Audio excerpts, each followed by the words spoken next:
ভাতকেইটা বনাই হৈছে আৰু চব্জিখিনি বনালে মোৰ কাম হৈ গৈছে। আকৌ গোসাঁই ঘৰটো মচি এখেতৰ কাৰণে আকৌ কিবা এটা পেক কৰি দিব লাগিব। অফিচলৈ দেৰি হৈ আছে নহয়। এজনী হৈছে প্ৰিয়াৰ ডাঙৰ ননন্দীয়েক ঋষিতা। বৌ, ঋষিতা কোৱা।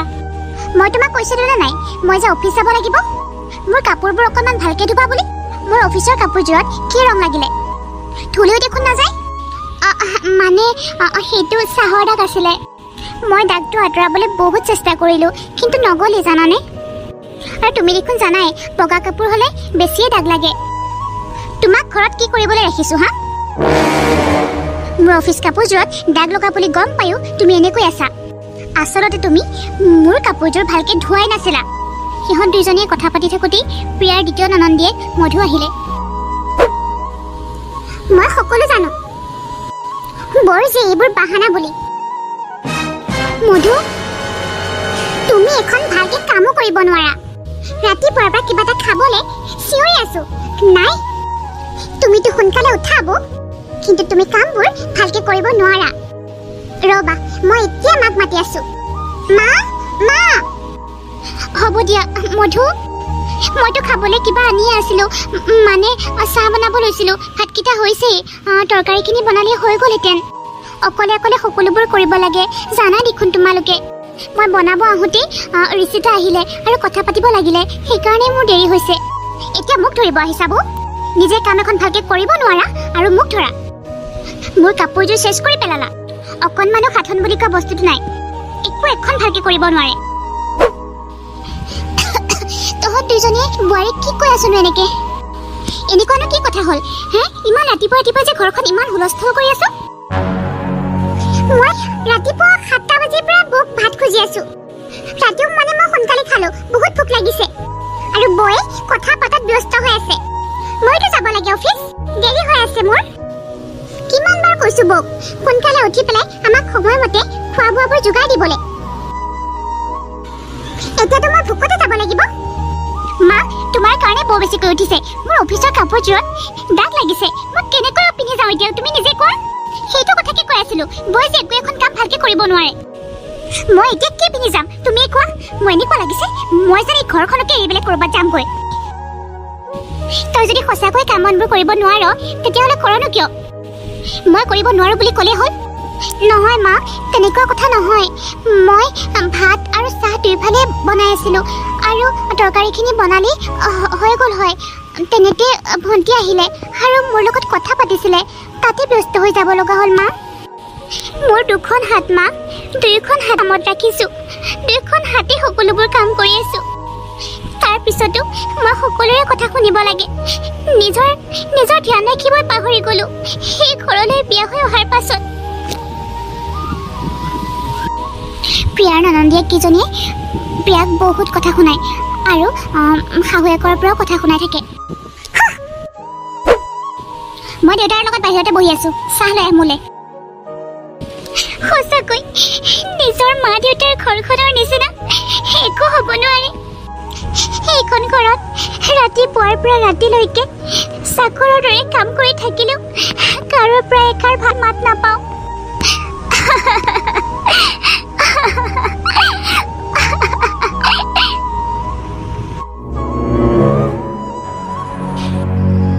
শুনা, মই তোমাক কিমানবাৰ কৈছো যে তুমি ছোৱালীকেইজনীক ইমান মূৰৰ ওপৰত উঠাই নল'বা। সিহঁতে যদি বেলেগ এখন ঘৰলৈ যাবলগীয়া হয় সিহঁতে ঘৰখন চম্ভালিব নোৱাৰিব।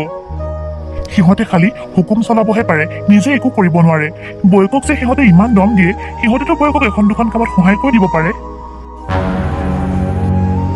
সিহঁতেতো এখন দুখন কাম সহায় কৰি দিব নোৱাৰে। বৌয়েকজনীক ইমান বেয়া বেয়াকৈ কথা কয়। তাইওতো বেলেগ এখন ঘৰৰে ছোৱালী। তাই সেইখন ঘৰ এৰি ইয়ালৈ গুচি আহিছে, নিজৰ মাক বাপেকক এৰি ইয়ালৈ গুচি আহিছে। সেইখিনি কথাটো বুজি পাব লাগে ন। আপোনাৰ নিজৰ ছোৱালীজনীৰ কথা ক'বলৈ এনেকৈ বেয়া লগা নাই? লাজ লগা নাই আপোনাৰ নিজৰ ছোৱালীকেইজনীৰ কথা ইমান বেয়াকৈ ক'বলৈ? ইয়াততো বোৱাৰীৰো ভুল আছে।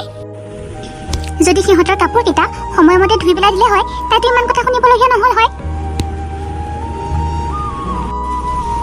ডাঙৰ মাৰ অফিচৰ কাপোৰযোৰত তাই দাগ লগাইছে, চাহৰ দাগ। কথা কিয় নশুনিব আপুনি ভাবি চাওক। ঘৰৰ কাম বনবোৰ সময়মতে কৰিলে, সকলোকে যদি সময়মতে খাদ্য পাতি খাবলৈ দিয়ে তেতিয়াতো ইমান কথা নকনে। মোক এটা কথা কোৱাচোন বাৰু, যেতিয়া ঘৰত বোৱাৰীজনী অহা নাছিল তেতিয়া তোমাৰ ছোৱালীকেইজনীয়ে কি কাম কৰা নাছিল নেকি? যেতিয়াৰ পৰা বোৱাৰীজনী এইখন ঘৰলৈ আহিছে তোমালোকে তাইক চাকৰৰ দৰে ব্যৱহাৰ কৰিছা। ননন্দীয়া কেইজনীয়ে বয়েকৰ ওপৰত বহুত অত্যাচাৰ কৰিছিল। বয়েকক প্ৰতিটো সময়তে কিবা এটা নহয় কিবা এটা বাহানা দেখুৱাই কথা শুনায়। এইবোৰ দেখি শহুৰেকেও বহুত কষ্ট পাইছিল, কিন্তু ঘৈণীয়েকৰ কথা শুনি মনে মনে আছিল। কিন্তু প্ৰিয়াই বাৰু কিমান দিনলৈ সহ্য কৰি থাকিব এই অত্যাচাৰ? বহুত গৰম পৰিছে দেই। বৌ বৌ, মই আহিলো, মোলৈ পানী এগিলাচ লৈ আহাচোন। বৌ, ক'ত আছা তুমি? কি কৰি আছা? ঋষিতা, কি হ'লনো? ইমান টাইমৰ পৰা মাতি আছো, ক'ত আছিলা তুমি? মই কাম কৰি আছিলো, মানে কাপোৰ ধুই আছিলো। মই অফিচৰ পৰা আহি পেলাই দেখা নাই, চোৱাচোন পানী এগিলাচ আনা। ৰবা আনি আছো। চব বাহানা, মই জানো নহয়। কিবা এটা কাম কৰিবলৈ দিলে খালি বাহানা। ঋষিতা, এইখিনি পানী লোৱা। বৌ, মধু আহিলা? মোৰতো বহুত টিংটিঙাই আহিছে, মোক আদা দি পেলাই চাহ একাপ বনাই দিয়াচোন, সোনকালে যোৱা। ঠিক আছে বাৰু দিয়া, মই আহি আছো। মধু, আজি দুইজনী অকণমান শ্বপিং কৰিব যাব লাগিব, গম পাইছনে? ঠিক আছে দে, হ'ব। দেউতাই আকৌ এইজনীক লৈ যাব দিলেহে ডাঙৰ কথা হ'ব। এইজনীৰ লগত আমি ক'তো নাযাওঁ দেই। দেউতাই কি ভাল পাইছে নাজানো আৰু, কি বা কৰি লৈছে। ঋষিতা, নিজৰ ছোৱালীকেইজনীহে পৰ হ'ল, বোৱাৰীজনীহে আপোন হ'ল দেউতাৰ। মধু, এইখিনি চাহ লোৱা।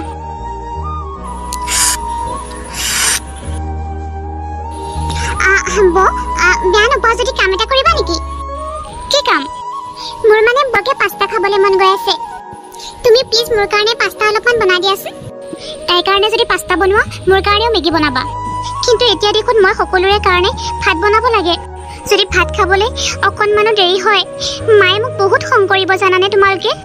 মই অকণমান দেৰিকে বনাম হ'বনে তোমালোকৰ কাৰণে মেগী আৰু পাস্তা? বৌ, যদি মোৰ কাৰণে তুমি পাস্তা নবনোৱা, তেতিয়াহ'লে মই আজি ভাতেই নাখাওঁ।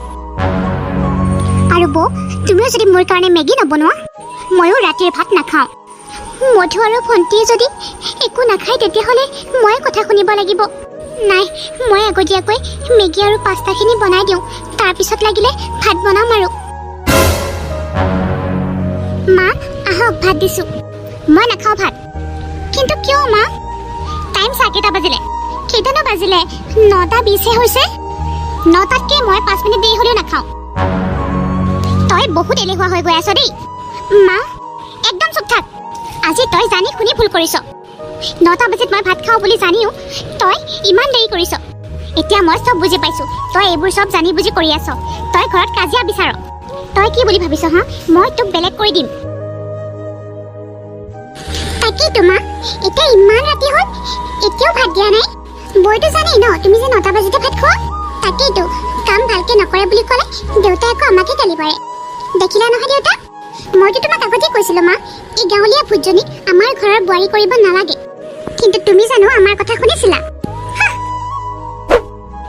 কিন্তু মা, মোৰ কথাটো অকণমান শুনক। ইয়াত মোৰ ভুল অকণমানো নাই। আকৌ তোৰনো কি ভুল থাকিব পাৰে? তইতো ভুল নকৰই, মোৰহে ভুল। বোৱাৰী, তুমি যোৱা, ভাতকেইটা দিয়াগৈ। হ'ব দেউতা। কি কৈ আছিলা তুমি? বোৱাৰীজনীয়ে কাম নকৰে? নিজৰ দুয়োজনী ছোৱালীকে সোধাচোন। দুয়োজনীয়ে অফিচৰ পৰা অহাৰ পাছত মেগী আৰু পাস্তা বনাবলৈ কৈছিল বয়েকক। এতিয়া তুমিয়ে ভাবাচোন, ভাত বনাবলৈ দেৰি কিয় নহ'ব? প্ৰিয়াই সিহঁতৰ দুজনীক কৈছিলে এয়া বনাই থাকিলে ভাতলৈ দেৰি হ'ব, কিন্তু সিহঁতে কৈছিলে যে এতিয়া যদি এইবোৰ বনাই নিদিয়ে তেতিয়াহ'লে ৰাতিলৈ আমি ভাতেই নাখাওঁ। মই নিজ চকুৰে দেখি আহিছোঁ। সিহঁতে ছোৱালী মানুহ, সিহঁতে যি টি খাবলৈ মন যাবই। আপুনি কি আৰু বোৱাৰীজনী দুখ দেখা পাই জানো? কি কৰি লৈছে নাজানো আৰু। আচলতে আপুনি কি বিচাৰে কওকচোন? তুমি কথাটো কিয় বুজা নাই? যদি ভাত বনোৱাৰ সময়ত সিহঁতৰ দুজনী বেলেগ কিবা বনাবলৈ কয়, ভাত বনোৱাৰ সময়ততো দেৰি হ'বই, হয়নে নহয়? তুমিয়ে কোৱাচোন। তুমি কিন্তু সিহঁতৰ কেইজনীক বহুত মূৰৰ ওপৰত উঠাইছা। চাবা, এদিন তুমি নিজে পস্তাব লাগিব। মই মোৰ ছোৱালীকেইজনীক ভালদৰে জানো। সিহঁতে এনেকুৱা একো কাম নকৰে যিটো মই লাজ পাবলগীয়া হয়। তেনেকুৱা হ'লেতো ভালেই। ৱাও, গাধৰ নিচিনাকে পৰি আছে। বৌ, বৌ, কি হ'ল মধু?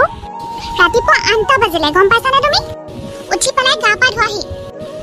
তুমি আজি ভাতৰ লগতে বহুতবিলাক বস্তু বনাব লাগিব, মানে বহুত আইটেম বনাব লাগিব। কিন্তু দেউতা দেখোন ডাঙৰ ভণ্টিকহে বনাবলৈ কৈছিলে, শিকিবলৈ। দেউতাৰ কথা বাদ দিয়াহে তাই নকৰে বোলে আমি কি এখন ঘৰৰ চাকৰ নেকি কাম কৰিবলৈ সকলোবোৰ কাম তুমি কৰিব লাগিব আমি নহয় ওকে ঠিক আছে দিয়া মই গৈ আছো বাৰু বনাই দিম বো আমাৰ 10 জন ফ্ৰেণ্ড হ'ব তুমি সিহঁতৰ কাৰণে বহুতবিলাক আইটেম বনাব লাগিব আৰু অলপ সোনকালে কৰিবা হা গোলাপ জামুন পোলাও পাস্তা মুঠতে তুমি যি জানা সকলোবোৰ বনাই দিবা ইমান গৰমত ইমানবোৰ ভেৰাইটিজ কতনো বেছিকে ক'লো 2-4টা মানহে যদি বনাব মন যোৱা নাই চিধা চিধি কৈ দিয়া হ'ব দিয়া ভণ্টি এনেকুৱা একো কথা নহয় মই গৰমটোৰ কাৰণেহে কৈছিলোঁ হ'ব দিয়া তোমালোকে কৈছে যেতিয়া ভীষণ গৰমতো বনাবই লাগিব ওকে সোনকালে বনাই দিয়া সিহঁত পাবহি এতিয়া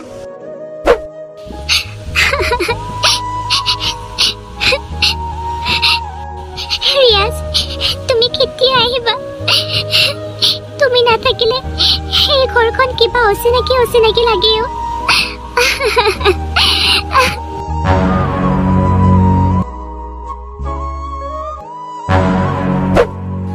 ৰাহুল বাৰু ইমান টাইম কিয় অহা নাই আহিছে নেকি আহিলা ৰাহুল সোনকালে বলা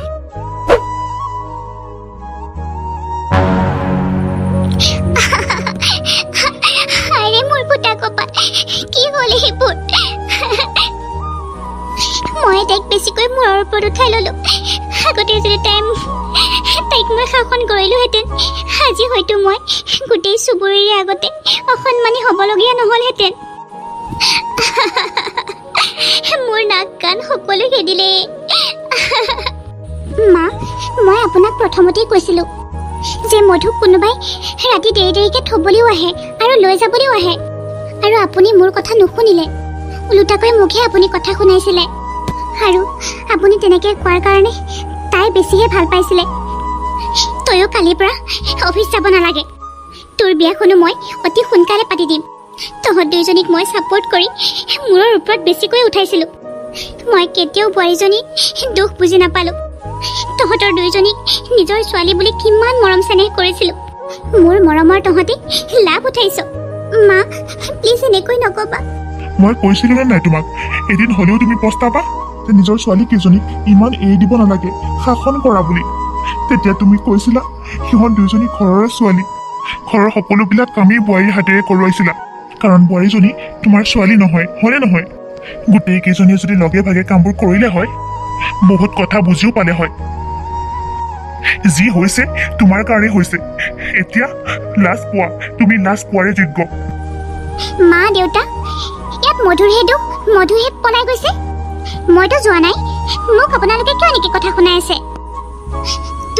তোৰ ভুল এইটোৱে যে আজি নহয় কালি মই সোনকালে তোৰ বিয়াখন পাতি দিবই লাগিব মা বোৱাৰী আপুনি নাকান্দিব মা আপুনি এনেকৈ কান্দিলে মোৰ বৰ বেয়া লাগে কাৰণ আপোনাৰ চকুত মই কেতিয়াও চকু পানী দেখা নাই মা যি গ'ল মা আৰুতো উভতি নাহে গতিকে যি ঘৰত আছে তাইকে অকণমান শাসন কৰক মই কৈছোঁ ডাঙৰ ভণ্টিৰ কাৰণেও এটা ভাল ল'ৰা চাই বিয়াখন সোনকালে কৰাই দিয়ক মই এইকাৰণে কোৱা নাই যে মই তাইৰ বৌয়েক মই তাইৰ ভালৰ কথা চিন্তা কৰিহে কৈছোঁ মা বোৱাৰীয়ে একদম সঁচা কথা কৈছে সোনকালে এই বিয়াখনো পাতি দিয়া তুমি গোটেই জীৱনটো নিজৰ ছোৱালীকেইজনীৰ লগত খাবা নে পুত্ৰ আৰু বোৱাৰীৰ লগত খাবা কোৱা বিপদে আপদে তোমাক লগতে বোৱাৰীজনীহে পাব ছোৱালীজনী নাপায়হি সঁচাকৈ মোৰ মূৰটোৱে বেয়া হৈছে সেইকাৰণে মই এনেকৈ কৰিলোঁ